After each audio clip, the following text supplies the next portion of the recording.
The perfect life that wasn't.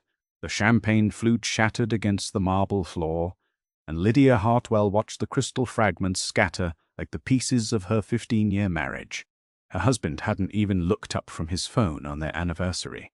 In the penthouse she decorated with her own hands, wearing the dress she'd bought, hoping he might notice. But Victor Kane never noticed anymore.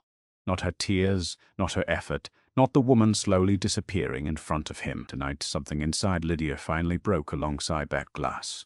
And for the first time in years, she wondered what would happen if she stopped trying to hold everything together. If you're watching from a city where women rebuild themselves stronger than before, drop that city name in the comments. I want to see how far this story travels. And hit that like button, because Lydia's journey is just beginning, and you won't believe where it goes. The storm hit Chicago the way storms always did in October. Sudden, violent, and without apology, rain hammered against the floor-to-ceiling windows of the penthouse apartment on Lakeshore Drive. Each drop racing downward like tears the glass couldn't hold back.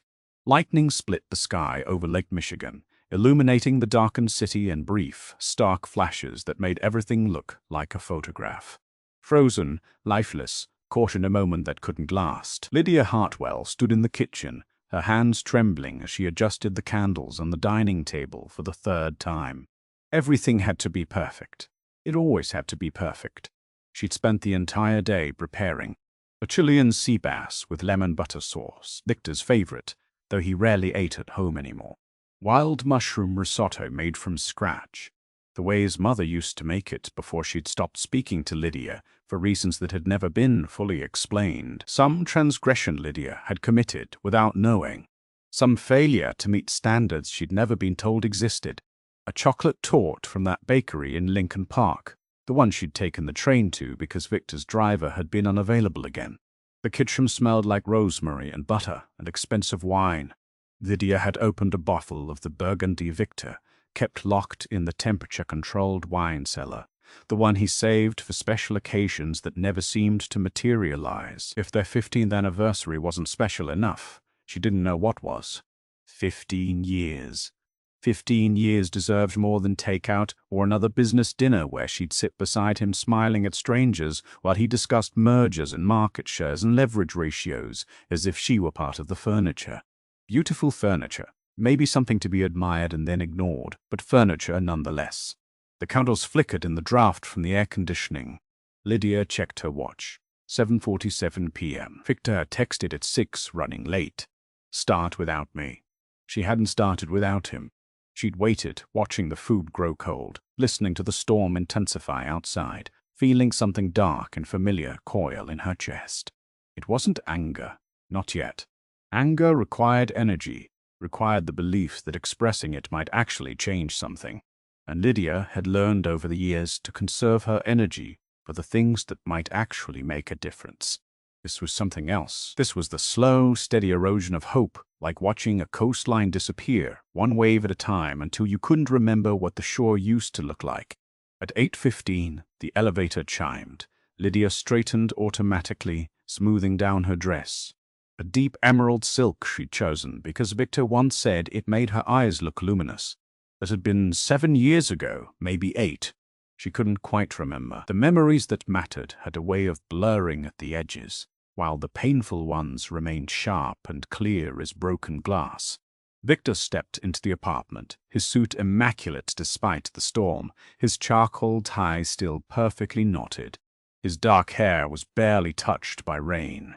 Of course, he'd been in the car, probably on a call, probably discussing something more important than coming home to his wife. "Hey," he said, not quite looking at her as he set his briefcase down by the door, with the same precise movement he used every night. Everything Victor did was precise, calculated. He'd built an empire on knowing exactly where to place his pieces on the board. "Hey." Lydia's voice came out softer than she'd intended, almost apologetic. She hated the sound of it, the way she'd learned to make herself smaller, quieter, less demanding. "I made dinner." Victor glanced toward the dining room, where the candle still burned despite the waste of wax, despite the absurdity of romance purchased at a specialty store for $43 a set, because the website promised they were hand-poured by artisans in Vermont and smelled like autumn in the countryside. I ate at the office, he said, loosening his tie with one hand while checking his phone with the other. Morrison brought in Thai, some new place in the loop everyone's talking about. The words landed like stones in still water, ripples, then nothing. It's our anniversary, Lydia said quietly. Victor paused, his hand halfway to his collar. For a moment, just a moment, something that might have been regret crossed his face. Or maybe it was just annoyance at being caught in a social misstep. With Victor, it was getting harder to tell the difference. Right, I know. I'm sorry. I've been slammed. He shook his head, already constructing the narrative that would make this not his fault. This Riverside deal it's a nightmare.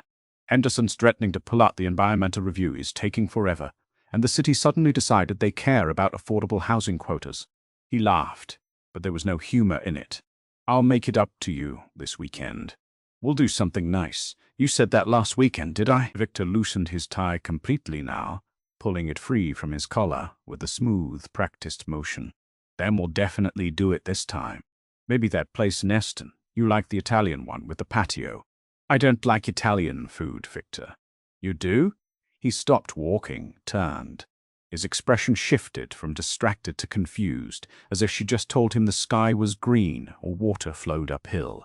What? I don't like Italian food, Lydia repeated, and hearing herself say it out loud felt strange, like confessing something scandalous instead of stating a simple preference. I never have. You're thinking of your mother. She loves Italian food. I've been eating it for 15 years because you like it. Victor stared at her as if she'd started speaking another language. His phone buzzed in his hand once, twice, but for the first time all evening, he didn't look at it. You're saying you've never liked Italian food? He said slowly, and saying I've been eating it because making you happy seemed more important than what I wanted. The silence stretched between them like a gulf. Outside, thunder rolled across the lake, low and threatening, the sound traveling through the windows and into Lydia's chest, where it settled like a weight. Victor's jaw tightened. Clear's throat, that small tale he had when he was trying to decide whether something was worth his time, worth the energy it would take to engage. Okay, he said finally, his voice carefully neutral. Then we'll go somewhere else. Pick a place. Send me the name. I honestly don't care. I honestly don't care. 4 words. That was all it took. Lydia felt something crack open inside her chest. Not the sharp, clean break of a bone snapping, but the slow, splintering collapse of wood that had been rotting from the inside for years, held together only by force of will and the fear of what would happen when it finally gave way. She reached for the counter to steady herself, and a hand knocked against one of the champagne flutes she'd set out hours ago. The expensive crystal ones they'd received as a wedding gift from Victor's Aunt Margaret, who died 3 years ago without ever knowing her nephew had stopped drinking champagne because it gave him headaches. The glass fell. The crystal hit the Italian marble floor. The marble Lydia had chosen from a quarry in Carrara, spending weeks reviewing samples until she found the perfect shade of white with just the faintest veins of gray, and it shattered with a sound like a small explosion.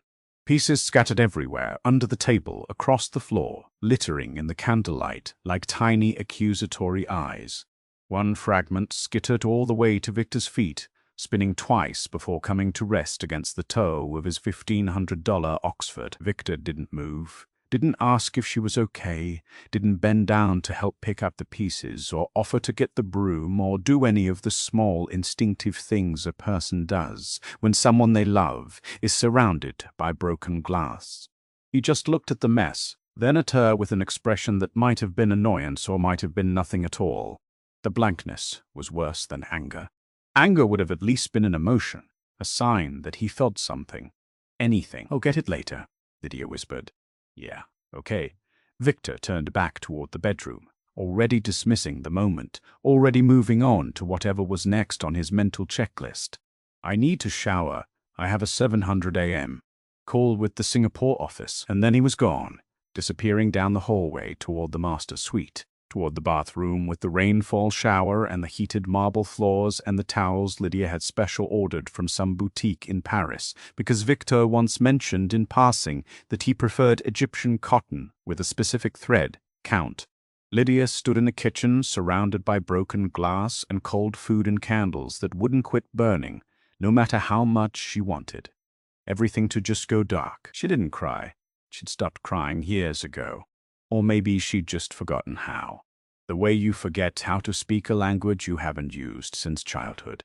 Instead, she walked carefully around the shattered crystal to the dining room, her heels clicking against the marble with each step, and sat down in the chair she had never once used to eat alone. The storm raged outside, battering the windows, making the whole building sway just slightly. A movement you couldn't see, but could feel if you paid attention, if you were still enough. Inside, Lydia felt nothing but a terrible clarifying silence. She woke the next morning to an empty bed. Victor's side hadn't been slept in, which meant he'd taken the guest room again. It used to bother her those nights when he couldn't even pretend they still shared the same space. When the distance between them became literally architectural, walls and doors and the cold comfort of separate mattresses. Now it was just routine, easier than negotiating the vast, uncomfortable territory of a king-sized bed built for intimacy they no longer knew how to perform. Lydia dragged herself to the bathroom and studied her reflection in the mirror. 38 years old. Still beautiful, people said, though the compliment always carried the weight of surprise. Still beautiful, as if youth were the only currency that mattered, as if she'd somehow cheated time by maintaining her cheekbones and the green eyes Victor had once written poetry about. Bad poetry, she'd discovered. She'd found the old letters last year, while organizing his office for the cleaning service, tucked in a drawer beneath tax documents and mortgage statements. Your eyes are like emeralds in a sea of light. Your laugh is music that makes my soul dance. She laughed out loud when she read them, a sharp, bitter sound that had echoed in the empty room. When had Victor last made her laugh? When had he last looked at her long enough to notice the color of her eyes? She showered under water hot enough to hurt, then dressed in tailored black pants and a cream silk blouse. The uniform of invisible elegance. She perfected it over the years. How to look expensive and unobtrusive at the same time. How to blend seamlessly into the background of Victor's life without disappearing completely. Except she had disappeared. That was the whole problem. Downstairs, Victor was already gone. A note on the counter written in his efficient, angular handwriting. Meeting in New York back Thursday. If I don't love Victor. Not even see you soon or take care or any of the small pleasantries people offered when they left the people they supposedly loved. Just an initial, like she was his assistant, and this was an office memo about a schedule change. Lydia crumpled the note and threw it in the trash, watching it land on top of the eggshells and coffee grounds from breakfast she hadn't eaten. The penthouse felt enormous around her. 4,000 square feet of white walls and designer furniture, and carefully curated art she'd chosen from galleries Victor never visited. She'd poured herself into this space. Every lamp, every throw pillow, every book on the custom shelves that lined the library wall. She tried to build something that felt like home, like the life she'd imagined when she was 23, and stupid enough to believe that love and money could create happiness. But you couldn't build a home out of objects. You couldn't design intimacy with the right shade of gray, or the perfect mid-century, modern credenza, or the vintage Moroccan rug you'd found at an estate sale and had shipped from an auction house in London. Her phone buzzed against the counter. A text from Rachel, her best friend since their sophomore year at Northwestern. Coffee. I'm working from home today. Come save me from spreadsheets and existential dread. Lydia hesitated, her thumb hovering over the screen. Rachel was the only person who knew the truth about her marriage, or at least some version of it, the sanitized version Lydia could stand to say out loud without feeling like she was betraying Victor or herself or the life they'd built together. But maybe that was the problem. Maybe she'd been sanitizing everything for so long she'd forgotten what the real version looked like, what the truth tasted like when you said it, without filtering out all the parts that made you look weak or foolish. Felt like you'd wasted 15 years on a man who'd forgotten how to see you. I'll be there in 30, she typed back. Rachel lived in Wicker Park in a 3-story brownstone she'd bought 8 years ago before the neighborhood got too expensive for anyone with a soul and a normal salary. She answered the door in black leggings and an oversized Northwestern sweatshirt that had seen better days. Her curly auburn hair piled on top of her head in a knot that defied both gravity and logic. You look like hell, Rachel said, immediately stepping aside to let her in. Good morning to you too. I'm serious. You look like you haven't slept in a week." Rachel closed the door and followed Lydia eye.